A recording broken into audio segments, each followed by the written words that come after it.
గత 5-6 రోజుల నుంచి చూస్తున్న ఈ పరిణామాలు చూస్తుంటే నేను అనుకున్నా ఎందుకు మాట్లాడాలనే ఊరికే మాట్లాడుతుంటారు కేటీఆర్ గారు, మనం మాట్లాడటం కరెక్ట్ కాదు అని ఒక వారం ముందు అనుకున్నా.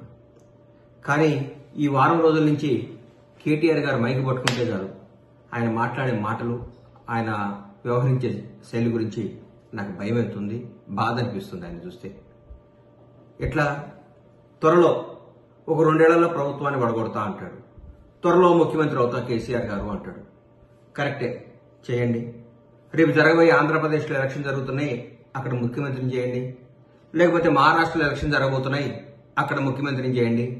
లేకపోతే రేపు ఎక్కడో పక్కన ఏ రాష్ట్రాల్లో, కేరళలో భారతీయ రాష్ట్ర సమితి కదా మీ పార్టీ అధ్యక్షులు కేసీఆర్ గారు, భారతదేశంలో ఏ రాష్ట్రం నుంచి అయినా ముఖ్యమంత్రి అవడానికి అర్హత ఉంది, ఆయన కావాలి, మీరు పోరాడాలి, మీరు పార్టీ భారతీయ రాష్ట్ర సమితి భారతదేశ వ్యాప్తంగా బలపడాలని కోరుకుంటున్నా. అట్లాగే 4 ఎమ్మెల్యేలు వచ్చి ముఖ్యమంత్రి గారిని కలిస్తే ఉలిక్కిపడి నిద్రపోకుండా ఆగమాగమైపోయి అసలు ఏదో కొంపలు విరిగిపోయినట్టు, ఎందుకు సార్ అంతా వాళ్ళని మానసికంగా హింసించి ప్రెస్ మీట్లు పెట్టించి మీరు స్క్రిప్ట్ రాసిచ్చి దాన్ని చదవండి అని చెప్పించారు. వాళ్ళు ఒక 2 లక్షల మందికో 2.5 లక్షల మందికో ఓట్లే ఒక ప్రతినిధిగా ఉన్నప్పుడు వాళ్ళ సమస్యలు ముఖ్యమంత్రి గారిని కలిసి చెప్పుకోవద్దా? ముఖ్యమంత్రి గారిని కలవద్దా? ఇది ప్రజాస్వామ్యం కాదా? ఎక్కడ పోతున్నారు సార్ మీరు? ఎందుకు అంత భయపడతారు?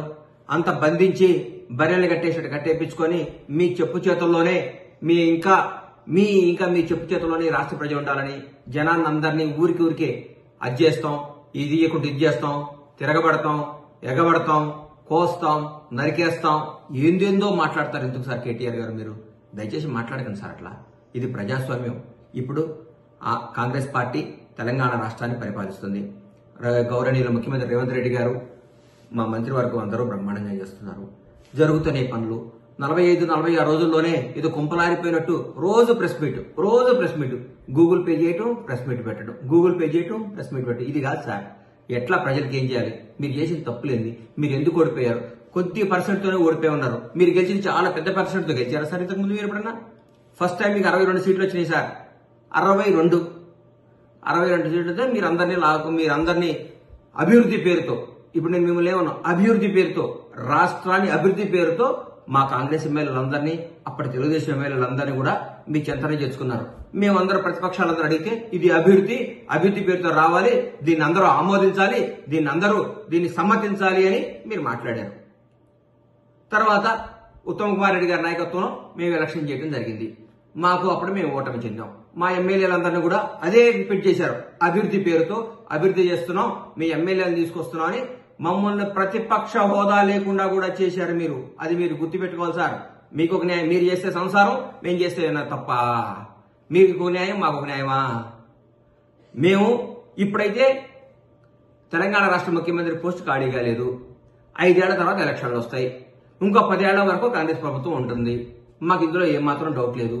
మీకేమన్నా అంతగా ముఖ్యమంత్రి కావాలి, అర్జెంట్ గా పదవులు చేపట్టాలి, రాష్ట్రాన్ని అది చేయాలి ఇది చేయాలనుకుని ఉంటే మీరు వేరే రాష్ట్రాలకు వెళ్ళి, కొత్తగా బీఆర్ఎస్ పార్టీ కదా, భారతీయ రాష్ట్ర సమితి కాబట్టి మీరు ఎక్కడైనా ఇంప్రూవ్ చేసుకోండి, డెవలప్ చేసుకోండి, పనిచేయండి. కానీ ఇక్కడ మాకు చాలా పనులు ఉన్నాయి. అవినీతి మొత్తం ఒక్కొక్కరు తిమ్మింగ్లాలు, ఒక చిన్న ఆఫీసర్, మీ చెప్పు చేతుల్లో ఒక చిన్న ఆఫీసర్ని పట్టుకుంటేనే ఒక 1000 కోట్లు వచ్చినాయి. ఇవాళ 1000 కోట్లు. ఇట్లాంటి 1000 కోట్లన్నీ రికవరీ చేసి పేద ప్రజలకి, తెలంగాణలో ఉన్న పేద ప్రజలకు పంచండి సార్ అని గౌరవ ముఖ్యమంత్రి గారిని చేతులెత్తి నమస్కరిస్తున్నా. సార్ ఇట్లాంటి చాలా తిమింగలాలు ఉన్నాయి, పెద్ద సొర చేపలు ఉన్నాయి, ఈ చేపలను పట్టండి సార్. పెద్ద పదవుల్లో ఉన్నారు. ఈ హైదరాబాద్ చుట్టుపక్కలే చాలా పెద్ద పదవులు చేసిన అందరూ పట్టుకుంటే దాదాపు మీకు 10,000 కోట్లు వస్తే చాలా రైతు బంధు ఇంకో బంధు వెళ్ళిపోద్ది మనకి ఒక కార్యక్రమం. ఇట్లా ఈ అవినీతి చేస్తేనే, ఈ అవినీతిని నిర్మూలిస్తేనే మనం బ్రహ్మాండంగా 6 గ్యారెంటీ చేయగలుగుతామని మాకు నమ్మకం ఉంది. మీకు చేతులెత్తి దండం పెడుతున్నా, కొద్దిగా ఓపిక పట్టండి, కొంచెం మీ మానసికంగా నిబ్బరం చేసుకోండి. మేము ఓడిపోయినాం, మేము ప్రతిపక్షంలో ఉన్నాం, మాకు ఇబ్బంది, రాబోయే భవిష్యత్తులో మంచి పనులు చేసి ఇంకా కొంచెం మంచిగా జనంలో చొచ్చుకుపోయి జనాన్ని ప్రేమ ఎలా పొందాలో ఆలోచించండి. కానీ ఊరికే ఎట్లా గవర్నమెంట్ అధికారం ఇస్తారని జనం మీద తీసుకొని నాయకుల్ని హింస పెడితే మీకు ఏమాత్రం న్యాయం జరగదు కాక మిమ్మల్ని ఆల్రెడీ జనం అందరూ అనుకుంటున్నారు. సార్ ఆయన ఎక్కడైనా చూపించండి సార్, కొంచెం కేరళ కన్నా ఎక్కడికైనా పోయి ట్రీట్మెంట్ చేయండి సార్, కేటీఆర్ గారు ఆగమాగం అయిపోతున్నాడు అంటున్నారు. దయచేసి మీరు మాకు పెద్ద రాష్ట్ర చాలా పెద్ద ఉన్నతమైన స్థాయిలో ఉండి వచ్చిన కేసీఆర్ గారి అబ్బాయిగా మిమ్మల్ని గౌరవిస్తున్నాం. రాష్ట్ర నాయకులు కేసీఆర్ గారి అబ్బాయిగా మీకు గౌరవిస్తున్నాం, అభిమానిస్తున్నాం. అందుకంటే మిమ్మల్ని మేము ఏ విధంగా మేము చూడం. మీరు ఎప్పటికీ మా కేసీఆర్ గారి అబ్బాయే. మీరు నాన్నగారి పేరు చెడగొట్టకండి, మీ నాన్నగారి పేరు నాగం చేయకండి.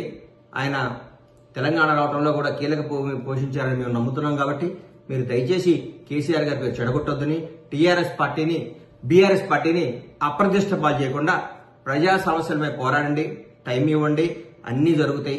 అన్యాయంగా ఊరికూరికి మా ముఖ్యమంత్రి గారిని పట్టుకొని ఎట్లా బట్టి అట్లా మాట్లాడటం, మా మంత్రివర్గాన్ని మాట్లాడటం చేయకండి. అది మీకు మంచిది కాదు.